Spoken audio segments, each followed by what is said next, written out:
માત્ર 4 દિવસમાં આખું સૌરાષ્ટ્ર કેવી રીતે ફરી શકાય અને તે પણ માત્ર 5 થી 6 હજારના ખર્ચામાં જાણીશું આ વિડીયોમાં। તો સૌરાષ્ટ્ર યાત્રાની આપણી શરૂઆત થશે દ્વારકાથી। 4 દિવસની આપણી યાત્રાની શરૂઆતમાં આપણે સૌપ્રથમ દ્વારકાધીશ મંદિરના દર્શન કરીશું। તમે ગુજરાતના કોઈ પણ શહેર કે પછી ગામમાં રહેતા હશો તો ત્યાંથી ડાયરેક્ટ દ્વારકાની લક્ઝરી બસ અથવા તો સરકારી બસ તમને મળી જશે। રાત્રે તમે આ બસમાં બેસી જશો તો વહેલી સવારે તમે દ્વારકા પહોંચી જશો। તો દ્વારકા પહોંચ્યા બાદ આપણે સૌપ્રથમ દ્વારકાધીશ મંદિરના દર્શન કરીશું।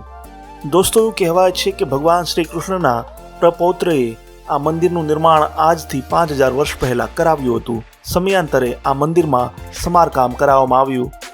અરબ સાગરના કિનારે સ્થિત દ્વારકાધીશનું આ મંદિર અને તેમાં બિરાજમાન શ્યામ રંગની ભગવાન શ્રી કૃષ્ણની એક મૂર્તિ સદીઓથી ભક્તો માટે આસ્થાનું કેન્દ્ર રહ્યું છે।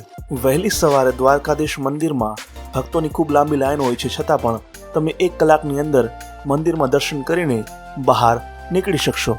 મંદિરના દર્શન કર્યા બાદ આપણે જોઈશું ગોમતી ઘાટ કે જ્યાં નદી અને સમુદ્રનો સંગમ થાય છે। ગોમતી ઘાટની બાજુમાં જ સુદામા સેતુ છે કે જેની પર ચાલીને તમે સામે કાંઠે જઈ શકો છો અને ત્યાં થોડો સમય સમુદ્ર કિનારે આરામથી બેસી શકો છો।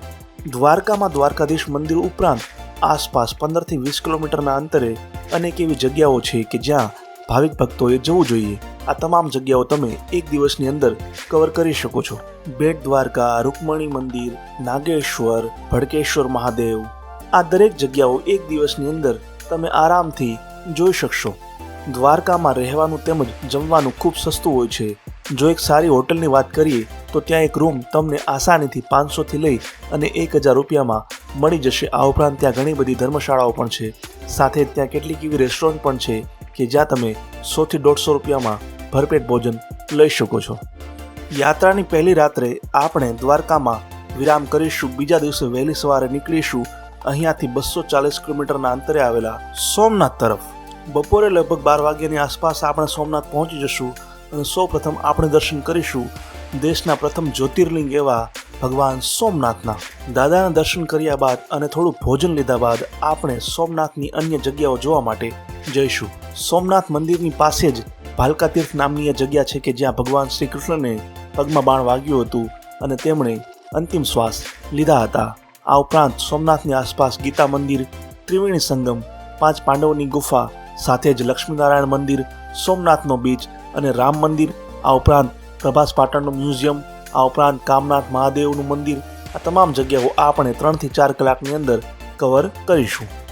સોમનાથમાં પણ તમને 500 રૂપિયાથી લઈ અને 1000 સુધીમાં સારી હોટલ મળી જશે। આ ઉપરાંત સોમનાથ ટ્રસ્ટની ઘણી બધી ધર્મશાળાઓ પણ છે કે જ્યાં તમે 500 થી લઈ અને 1000, 1200, 1500 સુધીમાં આરામથી એક રૂમ રાખી શકો છો। સાથે જ સોમનાથમાં જમવાનું પણ ખૂબ સસ્તું છે અને ત્યાં ટ્રસ્ટનું એક અલગ ક્ષેત્ર પણ છે કે જ્યાં તમે ફ્રીમાં ભોજન લઈ શકો છો। તો યાત્રાની બીજી રાત્રિ આપણે સોમનાથમાં આરામ કરીશું અને ત્રીજા દિવસની વહેલી સવારે આપણે સોમનાથથી નીકળીશું 85 કિલોમીટરના અંતરે આવેલા દીવ તરફ। દીવ એક ટાપુ છે અને કેન્દ્ર શાસિત પ્રદેશ છે।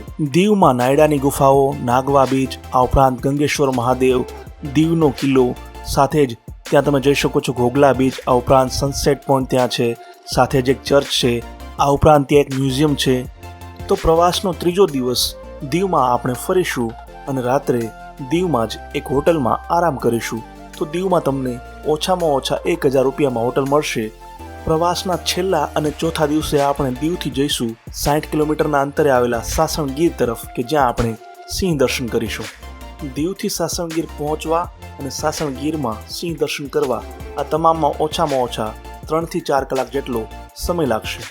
સિંહ દર્શન બાદ આપણે જઈશું અહીંયાથી 70 કિલોમીટરના અંતરે આવેલા જુનાગઢ તરફ। જુનાગઢમાં તમે રોપવેમાં બેસીને અંબાજી સુધી ગિરનાર પર્વત ચડી શકો છો। આ ઉપરાંત જુનાગઢમાં દામોદર કુંડ છે, સાથે જ ઘણી બધી જગ્યાઓ છે કે જેના દર્શન તમે કરી શકો છો। સાંજના સમયે આપણે જુનાગઢથી 50 કિલોમીટરના અંતરે આવેલા વીરપુર જઈશું કે જ્યાં જલારામ બાપાનું ઐતિહાસિક મંદિર છે, જ્યાં આપણે બાપાના દર્શન કરીશું અને સાંજનું ભોજન પણ ત્યાંના અન્ન ક્ષેત્રમાં આપણે લઈશું। તો દોસ્તો, આવી રીતે આપણે 4 દિવસની અંદર સૌરાષ્ટ્રના અંદાજે 20 થી 25 સ્થળો આરામથી જોઈ શકીએ છીએ। આ તમામ જગ્યાઓએ જવાનો, ત્યાં રહેવાનો જમવાનો તમામ ખર્ચ અંદાજે 5 થી લઈ અને 6,000નો આવી શકે છે. જો તમે કપલ અથવા તો ગ્રુપમાં જશો તો આનાથી પણ સસ્તામાં આ તમામ જગ્યાઓ આરામથી ફરી શકશો. સૌરાષ્ટ્રમાં હજુ પણ ઘણી બધી જોવાલાયક જગ્યાઓ છે, પરંતુ 4 દિવસની અંદર આપણે માત્ર આટલી જગ્યાઓ જ કવર કરી શકીશું. જો તમારી પાસે એક્સ્ટ્રા દિવસ હોય તો બાકીની જગ્યાઓ પણ તમે કવર કરી શકો છો, જેમ કે ચોટીલા, સત્તાધાર, તુલસીશ્યામ વગેરે. અને દોસ્તો, છેલ્લી તેમજ મહત્વની સૂચના એ કે આ વિડીયો એવા લોકો માટે મેં બનાવ્યો છે જેઓ પોતાની રીતે સૌરાષ્ટ્ર ફરવા માંગે છે. આ કોઈ ટૂર પેકેજની જાહેરાત નથી કે પછી કોઈ ટૂર એજન્સીની જાહેરાત નથી. મારા અનુભવ અને અલગ અલગ જગ્યાએ હું ગયો છું તેના આધારે મેં આ વિડીયો બનાવ્યો છે.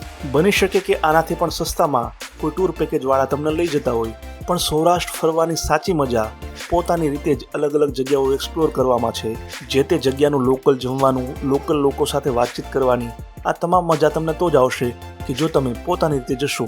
હા, થોડોક ખર્ચ વધારે થશે, પરંતુ તમને મજા પણ વધુ આવશે.